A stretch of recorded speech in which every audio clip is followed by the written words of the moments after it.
नमस्कार दोस्तों, कैसे हैं आप लोग। आशा है कि सब लोग स्वस्थ होंगे। कल हमारी पहली वीडियो में आप लोगों ने कंटिन्यूड फ्रैक्शन पार्ट 1 देखा था। आज हम लोग स्टार्ट कर रहे हैं पार्ट 2 से उसी की। अगर आप लोगों ने पहली वीडियो नहीं देखी है हमारी तो प्लीज़ जा करके उसे देखिए ताकि आपको पार्ट 2 देखने और समझने में दिक्कत नहीं महसूस हो। तो कल हम लोगों ने डिस्कस किया था कि अगर हमारी इस तरीके की सीरीज़ हो जिसमें ए बी सी या एक्स वाई जेड या फिर कोई वेरिएबल हो और उसकी वैल्यू इतनी दी हुई हो, तब हम लोग कैसे जा करके इसे निकालेंगे ए बी और सी की वैल्यू। इसमें कुछ नहीं करेंगे, हम लोग क्या करेंगे कि बड़ा में से छोटा को डिवाइड करेंगे। तो बड़ा क्या है हमारा 20 से, उसको डिवाइड करेंगे 9 से। 9 से डिवाइड करेंगे तो 9 2 जा 18, देन हमारी कितनी बची 8। 8 को फिर 9 को हम लोग 8 से डिवाइड करेंगे तो कितने बचेंगे 1। 1 1 टाइम्स में 8 लगेगा तो फिर उसके बाद यहाँ पे 1। फिर हम लोग 8 को 1 से डिवाइड करेंगे तो कितनी दफ़ा 8 टाइम्स, और 8 में से 8 माइनस कर देंगे तो यहाँ पे हो गई कैंसिल। तो ये जो हमारी वैल्यू यानी क्वोशिएंट जो हो गई वो हमारी वैल्यू हो गई। ए की वैल्यू ये हो गई, बी की वैल्यू ये हो गई और सी की वैल्यू ये हो गई। अब हम लोग क्या करेंगे, अगर इस तरीके की सॉल्व बेसिक से किया जाए तो it will takes enough of time. To save our time we will go for the short trick. तो हम लोग इजीली निकाल सकते हैं ए की वैल्यू, बी की वैल्यू और सी की value just by finding the HCF, बड़ा में से छोटा को डिवाइड करके। तो ए की वैल्यू हमारी क्या हो गई 2 हो गई, बी की वैल्यू क्या हो गई 1 हो गई और सी की वैल्यू हो गई 8 हो गई। पर क्वेश्चन में क्या पूछा है ए प्लस बी प्लस सी की वैल्यू। तो क्या करेंगे 2 प्लस 1 प्लस 8 कितनी हो गई हमारी 11। तो 11 will be your answer. Easily हम लोग इसे फाइंड कर लिए। अब हम लोग देखने जा रहे हैं दूसरे तरीके की सीरीज जिसमें ए बी सी और डी ये चारों की वैल्यू आपको फाइंड करनी है। पहले वाले में हम लोग ए बी सी निकाले थे, अब एक और वेरिएबल आ गया है डी। वो ये भी उसी तरीके की है। इसकी भी वैल्यू 17/60 दी हुई है। इसमें हमें वैल्यू निकालना है A multiplied by B multiplied by C multiplied by D. ये जो भी दिया रहा है इधर प्लस में रहे या माइनस में रहे या फिर आपका मल्टीप्लिकेशन जो भी रहे, हम लोग बस ए बी और सी की वैल्यू निकालना जान जाएंगे तो हम लोग ये निकाल सकते हैं।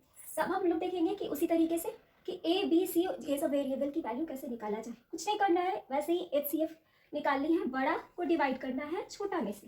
कैसे करेंगे 60 यहाँ लिखे और 60 को डिवाइड किए 17 से, तो कितने दफ़ा में लगेगा 3 टाइम्स में।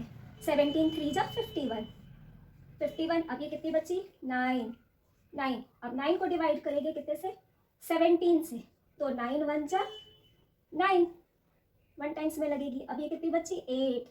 8 अब 9 को अगेन डिवाइड करेंगे 8 से, तो 8 1 टाइम्स में लगेगा और यहाँ पे माइनस। अब फिर उसके बाद यहाँ कितने बचे 1, और 1 को डिवाइड करेंगे 8 को डिवाइड करेंगे 1 से, तो कितनी दफ़ा 8 टाइम्स में। तो 8 ये पूरा कट गया आपका। ठीक है, तो ये क्या हो गई, ये ए की वैल्यू हो गई, ये बी की वैल्यू हो गई, ये सी की वैल्यू हो गई और डी की वैल्यू हमें वही जानना था। ये हो गई आपकी ए की वैल्यू, ये हो गई बी की वैल्यू, ये हो गई सी की वैल्यू, ये हो गई आपकी डी की वैल्यू। अब जो भी चीज़ पूछे इधर प्लस में इधर माइनस इधर आपका multiplication, we can easily find this. अब देखते हैं A multiplied by B multiplied by C multiplied by D.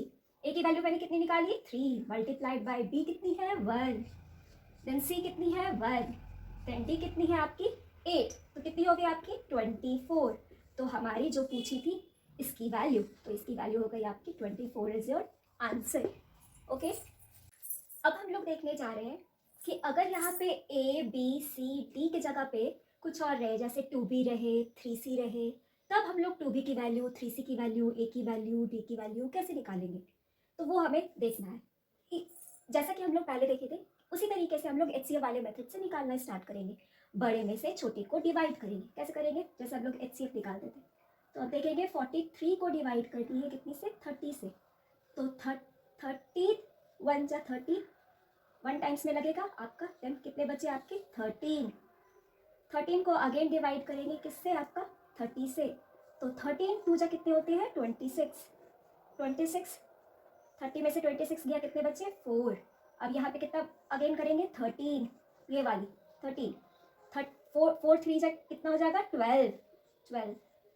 Then again 1 बचा आपका कैरी, अगेन 4 को डिवाइड करेंगे 1 से, तो कितने बचेंगे आपके 4 टाइम्स में लगेंगे आपके 4 टाइम्स में, तो यहाँ पे हो गया का कैंसिल। तो हम लोग देखेंगे कि यहाँ पे आपका क्वेश्चन में क्या आया, 1 2 3 4।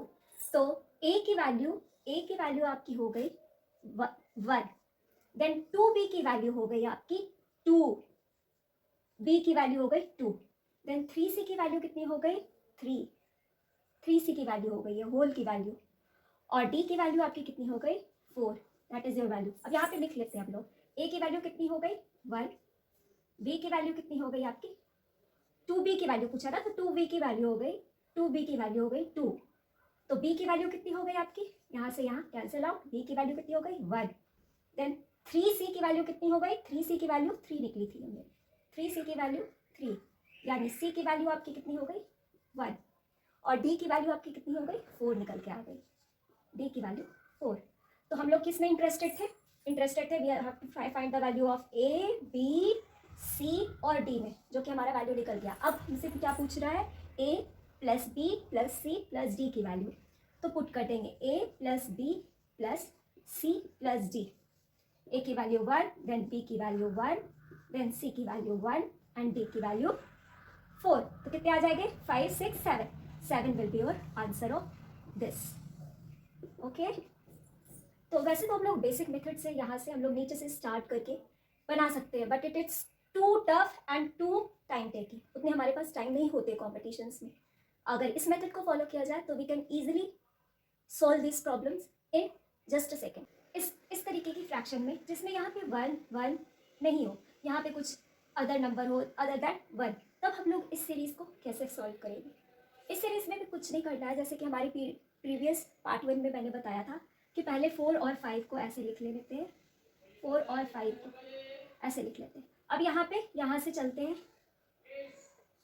ऊपर, तो यहाँ पे क्या लिखते हैं, यहाँ पे 1 लिखते हैं, कितने हैं नंबर 1 2 3, तो 1 5 और 2 लिख देते हैं, 1 है तो 1 यहाँ पे ऊपर में लिख देते हैं, फिर 5, फिर यहाँ पे लिखते हैं 2। अब यहाँ पे ये 1 1 नहीं है, तब हम लोग इसका क्या करेंगे, इसका हम लोग यहाँ पे डिवाइड करके लिख देंगे 3, और फिर यहाँ पे डिवाइड करके 2 लिख देते हैं। अब क्या हम लोग पहले वाले वीडियो पार्ट 1 में हम लोग ने देखा था कि इसको इससे मल्टीप्लाई करते हैं देन ऐड करते हैं, तो 1 5 जा 5 प्लस 4 कितने हो गए 5 प्लस 4 दैट इज योर 9, ठीक है। अब इसको कट करते हैं, तो 9 9 3 3 3 जा 9 होता है, तो ये आपकी हो गई 3। अब फिर नेक्स्ट वाली वैल्यू कैसे निकालेंगे, इसको इससे मल्टीप्लाई करेंगे देन ऐड करेंगे, तो 5 3 जा 15, 15 प्लस 5 कितने 20, तो यहाँ 20 लिखेंगे, फिर अब इसको कट कर देंगे, तो यहाँ आएगा आपका 10 होगा। फिर इसके बाद इसको इसमें मल्टीप्लाई करेंगे और इसको ऐड करेंगे, तो 2 10 जा 20 और 20 प्लस 3 दैट इज योर 23, तो हमारी आंसर निकली 23/10, ये हमारी आंसर निकली थी, जो कि हमने पार्ट 1 में पहले बताया था कि 23/10। अब जिन बच्चों ने नहीं देखा है पार्ट 1, उनको ये समझ में नहीं आएगा, इसीलिए मैं रिक्वेस्ट करती हूँ कि पार्ट 1 जाकर के ज़रूर से ज़रूर देखें, ताकि आपको पार्ट 2 समझने में तकलीफ ना हो। तो इस पूरे सीरीज़ की हमारी कितनी आंसर निकल गई, 23/10 विल बी योर आंसर। उसी तरीके से अब हम लोग दूसरा देखेंगे कि कैसे इसे फाइंड किया जाए, वह उसी तरीके का है, या आप लोग बनाइए या फिर मैं अभी बताती हूँ कि फिर कैसे बताया जाए। अब देखते हैं कि यहाँ पे 7 और 8 है, तो 7 और 8 यहाँ पे लिख देंगे, फिर इसका काम तमाम, ये खत्म हो गई आपकी। अब यहाँ से स्टार्ट करेंगे 1 2 3 है, तो 3 है तो 3 डॉट्स में हम लोग ऐसे नहीं लिखते थे, तो ये यहाँ लिखते थे 3, तो यहाँ पे 1 है तो यहाँ से नीचे से स्टार्ट करेंगे, ओके। देन 1 यहाँ लिख देंगे 1, देन 2 है तो 2 लिख दूंगी, 3 है तो 3 लिख दूंगी। अब क्या करेंगे 3 और 9 को हम लोग यहाँ पे 3 लिख देंगे यहाँ पे, और यहाँ पे 9 ऐसे लिख देंगे, ये हमारी सेटअप तैयार है। अब क्या करेंगे, इसको 1 को मल्टीप्लाई करेंगे 8 से, और फिर इसको ला करके प्लस करेंगे, तो 1 multiplied by 8 is 8, and 8 plus 7 that is your 15। अब 15 को डिवाइड करेंगे 3 टाइम्स में, तो 5 टाइम्स में आपका लगेगा, एंड अगेन 2 को मल्टीप्लाइड करेंगे 5 से, then we will add to the 8, तो कितने आ जाएंगे आपके 2 5 जा 10, और 10 plus 8 that will be your 18। अब यहाँ 9 कट जाए, 18 कट जाएगा आपका 2 टाइम्स में। अब यहाँ पे क्या बचेगा आपका, 2 को मल्टीप्लाई करेंगे, 3 को मल्टीप्लाई करेंगे 2 से, और ऐड करेंगे कितने 5, तो 3 2 जा that is your 6, and 6 plus 5 कितने हो जाएंगे 11। 11 हो जाएंगे तो आपका आंसर क्या निकलेगा 11/2 and 11/2 is the answer of this fraction. आशा है कि आप लोगों को ये कंटिन्यूड फ्रैक्शन की ये ट्रिक समझ में ज़रूर आई होगी, और हमारी आप पहली वीडियोस देखेंगे तब आपको और भी ज़्यादा समझ में आएगी। अब हम लोग नेक्स्ट स्टार्ट करेंगे। नेक्स्ट हमारी नई एपिसोड में हम लोग स्टार्ट करने जाएंगे कि कैसे फ्रैक्शन कौन बड़ी है कौन छोटी है, ये हम लोग ईजिली शॉर्ट ट्रिक से कैसे समझ सकते हैं, कैसे निकाल सकते हैं, या इधर फ्रैक्शंस को असेंडिंग ऑर्डर में डिसेंडिंग ऑर्डर में कैसे हम लोग फाइंड आउट करके सजा सकते हैं, वो हम लोग नेक्स्ट वीडियो में आगे देखेंगे। टिल दैट आप लोग हमारे साथ बने रहिए, और आप लोग को ये वीडियोस अच्छी लगी तो please like and subscribe. Thank you, bye bye.